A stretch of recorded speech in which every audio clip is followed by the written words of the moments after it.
हैदराबाद येथे एका प्रतिष्ठित IT कंपनीत नोकरी करणारा सीताराम, इथे त्याला 2 लाख रुपये पगार होता। साल 2018 मध्ये त्याने आईवडिलांच्या पसंतीने रेणुका नावाच्या मुलीशी लग्न केले। लग्न झाल्यानंतर बायको रेणुका व आईवडील यांचे पटत नसल्यामुळे सीताराम काही काळानंतर दुसरीकडे राहायला गेला। पुढे नोकरीनिमित्त हैदराबाद येथे तो राहायला आला आणि तिथेही तो चांगल्या इलाक्यामध्ये राहत होता। चांगले त्याने घर घेतलेले होते। मध्यंतरीच्या काळात त्याला 2 मुले झाले, एक मुलगी व एक मुलगा। कामानिमित्त तो सतत बाहेर फिरत असायचा। पगार चांगला, कुटुंबावर प्रेम, त्याच्यामुळे त्याने घरात व बायकोला काही कमी पडू दिले नाही।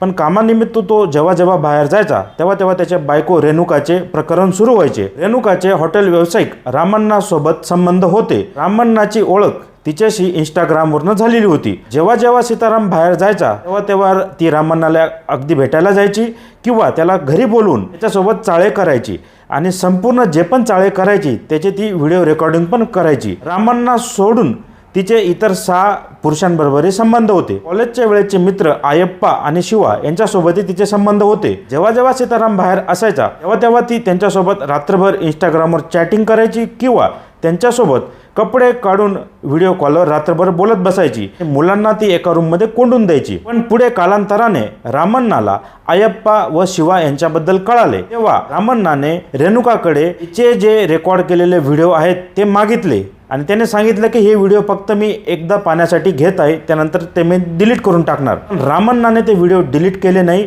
उलट त्याने त्याच्या इंस्टाग्राम प्रोफाईलला अपलोड केले। त्याने त्याचा पहिला व्हिडिओ तो अपलोड केला, त्या जवळपास 2000 ते 2200 फॉलोअर्स होते।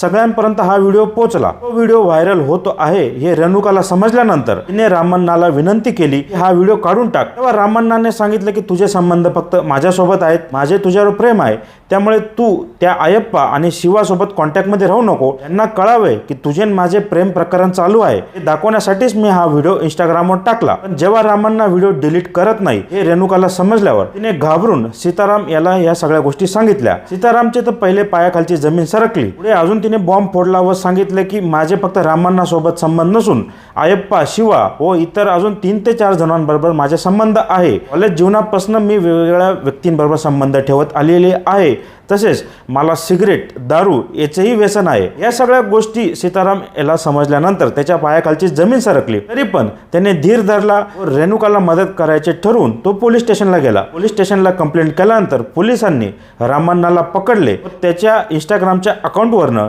व्हिडिओ डिलीट केला। जसे रामण्णाने व्हिडिओ डिलीट केला, सीताराम आणि रेणुका घरी आले।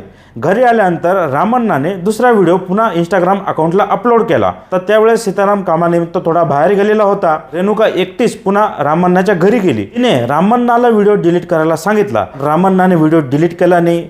तेथे काय झाले कल्पना नाही। पण जेव्हा सीताराम बायको घरी नाही हिचा शोध घेण्यासाठी पुन्हा पोलीस स्टेशनला गेला आणि पोलीस स्टेशनमधून पोलिसांसोबत तो पुन्हा रामण्णाच्या घरी गेला, तेव्हा रामण्णा व रेणुका दोन्ही बेशुद्ध सापडले। त्यांनी काहीतरी खाऊन जीव देण्याचा प्रयत्न केलेला होता।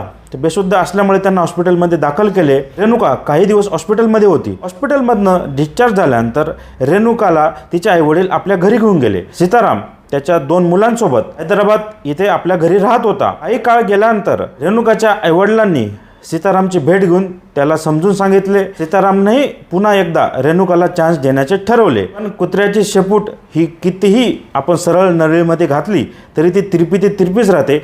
रेणुका ही तशीच होती। जेव्हा रेणुका पुन्हा परत आली त्याच्यानंतर तर ती पुन्हा निडर झाली।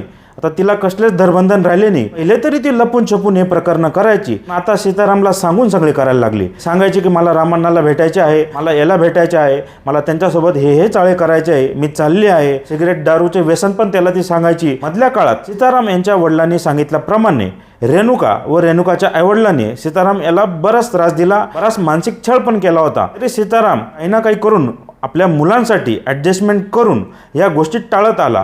रेणुकाला समजावण्याचा प्रयत्न करत होता, पण तिला एक प्रकारचे ह्या फॅन्टसीचे व्यसन जडले होते।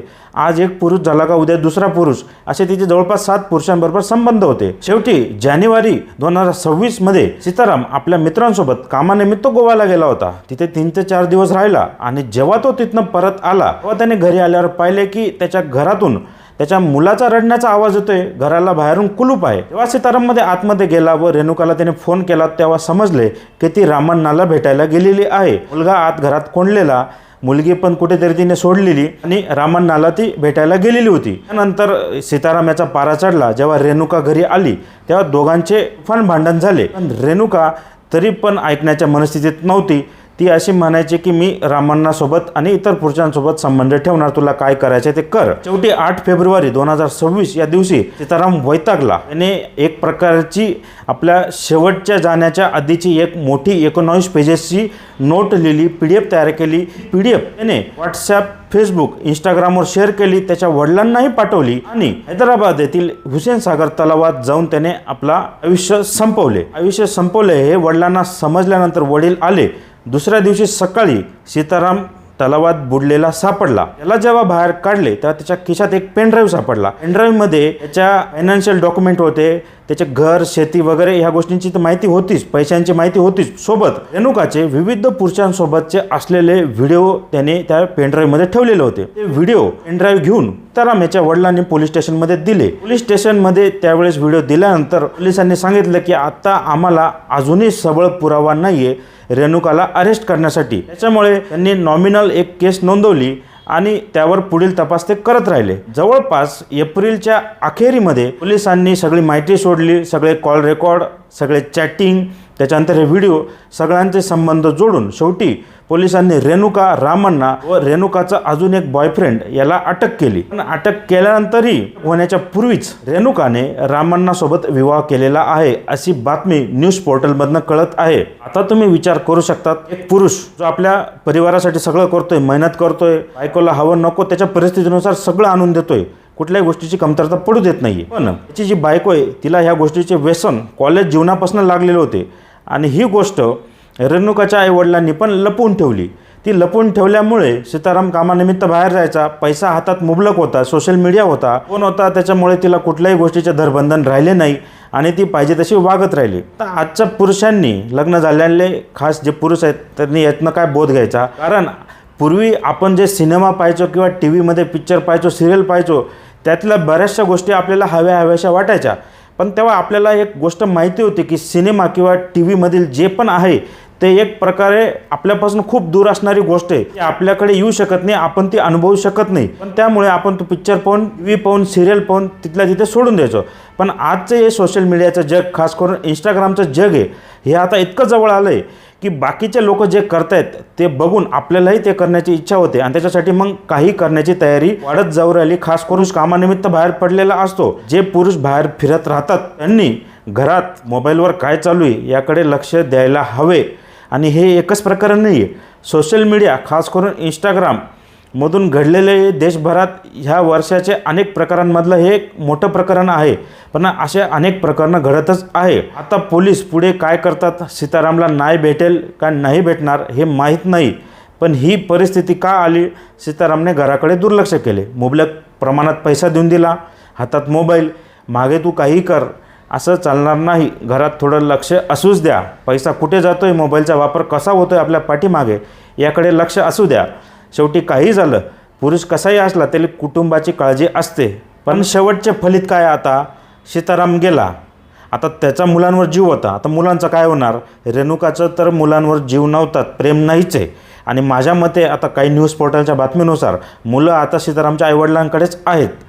पण बऱ्यापैकी त्याच्या इन्व्हेस्टमेंटचा पैसा हा रेणुकाला भेटणार आहे. कारण सीताराम IT कंपनीत होता, चांगल्या नोकरीला होता, चांगला पगार होता. ऑब्व्हियसली त्याने चांगली इन्व्हेस्टमेंट करून ठेवलेली असणार, चांगला पैसा त्याने जोडलेला असणार. बऱ्यापैकी पैसा त्याने मुलांच्या आईवडिलांच्या नावावर केलेला असेल तरी काही प्रमाणातला पैसा, घर, शेती हे रेणुकाला भेटणार आहे. आणि त्या नालायकने 2 महिन्यातच प्रियकरासोबत लग्न केले. आता त्याने मुलांसाठी एवढी ॲडजस्टमेंट केली, सगळं तो सहन करत होता. एवढे 7 प्रकरण असूनसुद्धा त्याने एक चान्स दिला तरी पण ती सुधारली नाही. याचा अर्थ तिला मुलांमध्ये जीव नाही, नवऱ्यामध्ये जीव नाही. तिला फक्त फॅन्टसी.